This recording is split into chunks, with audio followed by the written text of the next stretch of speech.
जय हिंद। इससे पहले की वीडियो में समझा दिए थे कि संसद और महान्यायवादी क्या है। आज हम लोग समझेंगे लोकसभा और राज्यसभा क्या है। तो लोकसभा का उल्लेख संविधान के अनुच्छेद 81 में और राज्यसभा का उल्लेख संविधान के अनुच्छेद 80 में किया गया है। लोकसभा में जो प्रतिनिधि भेजे जाते हैं वह जनता प्रत्यक्ष चुनाव करके प्रतिनिधि भेजते हैं और इसका चुनाव हर 5 वर्ष में किया जाता है। और राज्यसभा का चुनाव कब होता है पता भी नहीं चलता है। और इसमें जो है राज्यसभा में ज़्यादातर शिक्षित लोग जाते हैं, इसीलिए लोक राज्यसभा को शिक्षितों का सदन कहते हैं, जबकि लोकसभा को लोकप्रिय या फिर चर्चित सदन कहते हैं।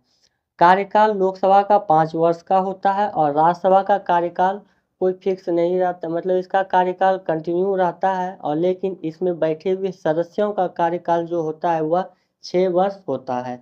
इसको ध्यान में रखिएगा। राज्यसभा का कार्यकाल कंटिन्यू रहता है लेकिन इसमें बैठे हुए सदस्य का कार्यकाल 6 वर्ष होता है।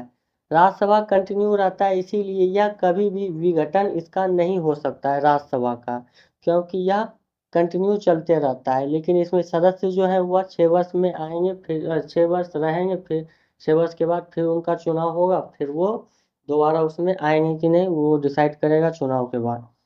लेकिन लोकसभा जो है यह 5 वर्ष के अंदर में इसका कभी भी विघटन हो सकता है। अब इसका विघटन क्यों हो सकता है तो देखिए, लोकसभा में जो सीट है वह 545 है। तो 545 का आधा से एक ज़्यादा, तो 545 का आधा अगर देखिएगा तो 272 होता है। तो लग 272 से को कैसे लेंगे, तो 273 ले लेते हैं। 273 सीट जिसके पास लोकसभा में आ गया, जिस पार्टी को, वह पार्टी अपना प्रधानमंत्री बना सकता है। तो लोकसभा में जो है बहुमत के आधार पर प्रधानमंत्री बना सकते हैं, लेकिन राज्यसभा में जो है बहुमत के आधार पर प्रधानमंत्री नहीं बना सकते हैं। और वो अपवाद में है कि मनमोहन सिंह को प्रधानमंत्री बना दिया गया था। अपवाद तो खैर हर जगह पाया जाता है। तो प्रधानमंत्री लोकसभा से चुने जाते हैं, इसीलिए इसको प्रथम सदन कहते हैं। और राज्यसभा से प्रधानमंत्री नहीं चुने जाते हैं तो इसको द्वितीय सदन कहते हैं।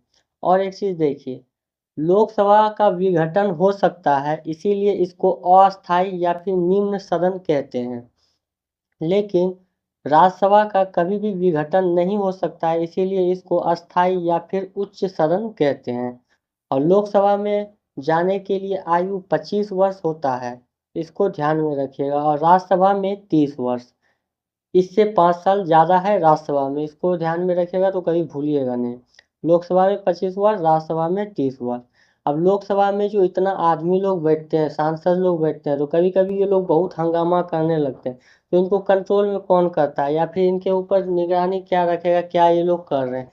तो इसमें 4 अधिकारी बैठा दिए रहते हैं। लोकसभा और संसद में कुल 4 अधिकारी की नियुक्ति किया जाता है।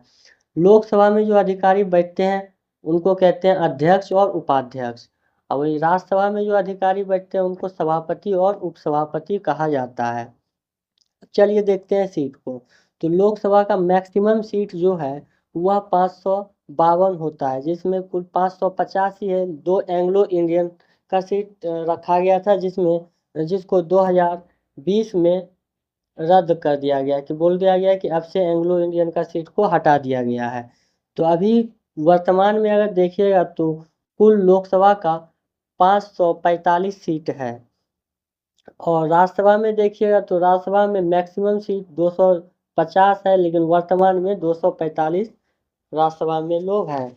और इस 245 में जो है 12 लोग इसमें मनोनीत किए जाते हैं राष्ट्रपति जी के द्वारा। तो किस लोगों को मनोनीत करेंगे, तो विज्ञान, कला, समाज सेवक आदि, जिसमें आप बढ़िया काम किए हैं तो आपको मनोनीत करके राष्ट्रपति बुलाएंगे राज्यसभा में।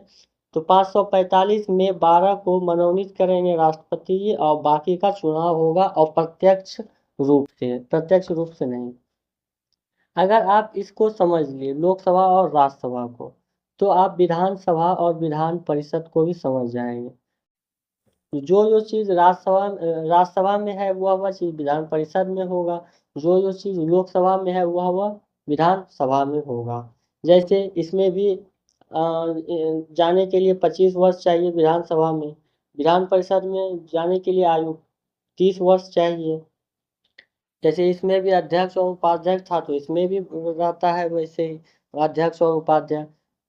इससे भी क्या, विधानसभा से देखिएगा तो विधानसभा में बहुमत के आधार पर मुख्यमंत्री बना दिया जाता है। तो इसमें विधान परिषद में बहुमत के आधार पर मुख्यमंत्री नहीं बनाया जाता है। देखिए, देश चलाने की जिम्मेदारी जो है यह केंद्र सरकार को दिया गया है, यह संविधान का भाग 5 कहता है। वहीं प्रांत चलाने का जिम्मेदारी जो है यह राज्य सरकार को दिया गया है, भाग 6 में लिखा गया है। तो देश में क्या रहता है, संसद संसद में क्या रहते हैं, लोकसभा और राज्यसभा। तो लोकसभा में 25 वर्ष, राज्यसभा में 30 वर्ष। उसी प्रकार विधानसभा में भी 25 वर्ष और विधान परिषद में 30 वर्ष। राष्ट्रपति बनने का आयु 35 वर्ष होता है। तो इसमें देखिएगा राज्यपाल बनने का भी आयु 35 वर्ष होता है। तो इसको अगर ध्यान से देखिएगा तो 25, 30, 35, यानी जैसे जैसे लोकसभा से राज्यसभा में जाइए 5 वर्ष बढ़ा दीजिए, राज्यसभा से राष्ट्रपति में जाइए 5 वर्ष बढ़ा दीजिए, 5-5 वर्ष का अंतर है। मुझे उम्मीद है कि आपको यहाँ तक समझ में आ गया होगा। अब मिलते हैं अगले अनुच्छेद में, तब तक जय हिंद।